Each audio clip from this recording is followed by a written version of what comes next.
एक बार की बात है। पुराने जापान के सबसे बड़े और प्रसिद्ध बौद्ध मठ में एक जवान बौद्ध भिक्षु रहता था, जो कि उस समय के सबसे विख्यात और सम्मानित जैन मास्टर का शिष्य था। वह बौद्ध मठ में जैन मास्टर की सेवा करता और उनसे जैन की शिक्षाएं लेता। वह उनका अभ्यास करता। वह नौजवान बौद्ध भिक्षु बहुत ही होशियार, मेहनती और अपने कार्यों के प्रति ईमानदार था। वह जैन मास्टर के द्वारा दी गई हर एक शिक्षा का पूरे लगन के साथ अभ्यास करता और पूरी ईमानदारी के साथ उनका पालन भी करता। वह कभी भी अपने गुरु को शिकायत का कोई अवसर नहीं देता था। इसीलिए जैन मास्टर भी उससे बहुत खुश और संतुष्ट थे। एक दिन जैन मास्टर ने अपने उस शिष्य को एक बहुत ही महत्वपूर्ण काम देने का निर्णय किया।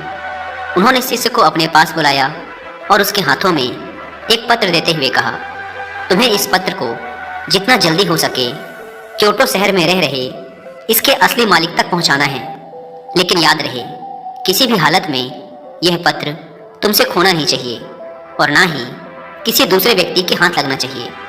इस पत्र का जल्द से जल्द इसके सही मालिक तक पहुंचना बेहद ही आवश्यक है, क्योंकि इसमें हजारों लोगों की जिंदगी और मौत का सवाल है।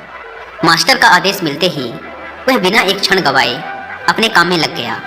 उसने रास्ते के लिए भोजन लिया, अपनी तलवार उठाई और घोड़े पर सवार होकर निकल पड़ा पत्र को उसके मालिक तक पहुंचाने के लिए।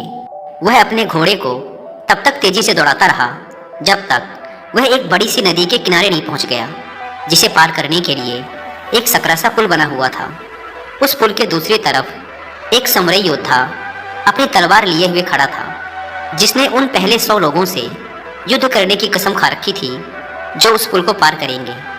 अब तक वह वहां से गुजरने वाले 99 लोगों से युद्ध करके उन्हें मौत के घाट उतार चुका था, और अब वह यहाँ से गुजरने वाले उस 100वें व्यक्ति का बड़ी ही बेसब्री से इंतजार कर रहा था, जिसे युद्ध में मौत की नींद सुलाकर वह अपनी प्रतिज्ञा पूरी कर सके। जैसे ही उस नौजवान बौद्ध भिक्षु का घोड़ा उस पुल पर चढ़ता है, समुराई अपनी गरजती हुई आवाज में बोलता है, तुमने इस पुल पर कदम रख दिया है, इसीलिए अब तुम्हें मुझसे युद्ध करना होगा। अपनी तलवार निकालते हुए समुराई चिल्लाया, मरने के लिए तैयार हो जाओ। अपनी मौत को अपनी तरफ आता देख वो बौद्ध भिक्षु अंदर ही अंदर बहुत डर गया। लेकिन तभी उसे अपने गुरु की बात याद आती है कि पत्र बहुत महत्वपूर्ण है, यह किसी दूसरे व्यक्ति के हाथ नहीं लगना चाहिए। वह समुराई से पत्र की महत्वता के बारे में बताता है और उससे प्रार्थना करता है कि वह उसे उस पत्र को उसके गुरु तक वापस पहुंचा देने दे, और वह वचन देता है कि पत्र वापस करने के बाद वह जरूर उससे युद्ध करने वापस आएगा। समुराई उसकी बात मान लेता है और उसे वापस जाने देता है। पूरे रास्ते भर उस पुल पर हुई घटना के बारे में सोचते सोचते वह कब आश्रम पहुंच जाता है उसे पता ही नहीं चलता। आश्रम पहुंचते ही वह तुरंत जैन मास्टर के पास जाता है और उन्हें सारी घटना कह सुनाता है, इस उम्मीद में कि शायद मास्टर उसकी मदद करेंगे। लेकिन पूरी बात सुनने के बाद मास्टर सिर्फ इतना ही कहते हैं, मेरे पास ऐसा कोई तरीका नहीं है जिससे तुम एक समुराई योद्धा को तलवारबाजी में हरा सको, इसीलिए तुम्हारी मौत तो निश्चित है। लेकिन हाँ, मैं तुम्हें मृत्यु का सामना करने का सबसे अच्छा तरीका जरूर बता सकता हूँ। जब तुम उस पुल पर पहुँचो तो अपनी तलवार को अपने सर के ऊपर उठाना और अपनी आंख बंद कर लेना और पूरी शांति के साथ खड़े होकर इंतजार करना। जब तुम्हें महसूस हो कि कुछ ठंडी चीज तुम्हारी खोपड़ी को छू रही है तो यही तुम्हारी मृत्यु होगी। इसके बाद वह नौजवान बौद्ध भिक्षु दोबारा अपने सफर पर निकल पड़ता है। इस बार वह अपनी मौत का सामना करने के लिए पूरी तरह से तैयार था। इस बार ना तो उसके अंदर कोई घबराहट थी और ना ही किसी प्रकार का डर। जब वह उस पुल पर पहुंचता है जहां समुराई उसका इंतजार कर रहा था, तो वह ठीक वैसा ही करता है जैसा मास्टर ने उससे कहा था।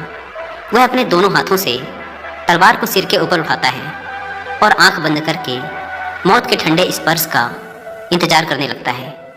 जब समुराई उस नौजवान बौद्ध भिक्षु को ऐसी अवस्था में देखता है तो वह समझ जाता है कि जरूर यह भिक्षु किसी सच्चे महान गुरु से मिलकर आया है, क्योंकि उसने आज से पहले आंख बंद किए हुए तलवारबाजी की ऐसी मुद्रा और लड़ाई से पहले चेहरे पर इतनी शांति कभी नहीं देखी थी।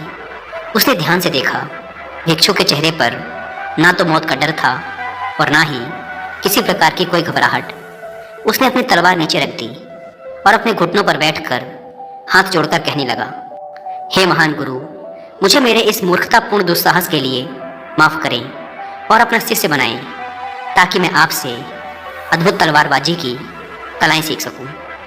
दोस्तों, वो बौद्ध भिक्षु हम हैं और वो समुराई हमारे जीवन की सबसे विकट समस्याएं।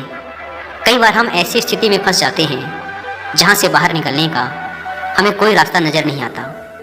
तब ऐसी परिस्थिति में हमें खुद को शांत, पूरी तरह से शांत रखने की जरूरत होती है।